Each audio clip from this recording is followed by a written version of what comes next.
कुछ देर में चिड़िया दाना लेकर आई। उसने घोंसला टूटा हुआ देखा तो वह समझी उसके बच्चों को अजगर खा गया। घोंसला भी नीचे पड़ा है। अजगर बच्चों को खाकर आराम से सो रहा है।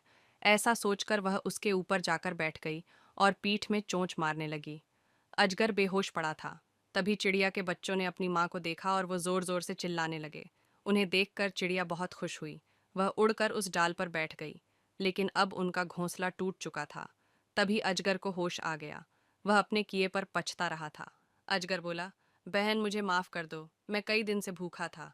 जब भूख बर्दाश्त नहीं हुई तो तुम्हारे बच्चों को खाने का विचार मन में आया। मुझे माफ कर दो और वापस इसी पेड़ पर आ जाओ। चिड़िया ने कहा, नहीं, अब मैं वहां नहीं आ सकती। अब मुझे तुम्हारा भरोसा नहीं है। कहीं फिर से तुम्हारा मन बदल गया तो क्या होगा। यह तो मेरे बच्चे जाग रहे थे।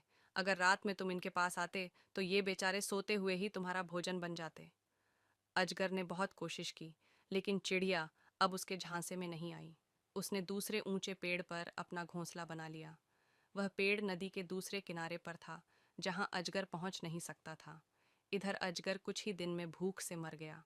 अजगर के मरते ही शिकारियों को पता लग गया। वे उन चंदन के पेड़ों को काट कर ले गए।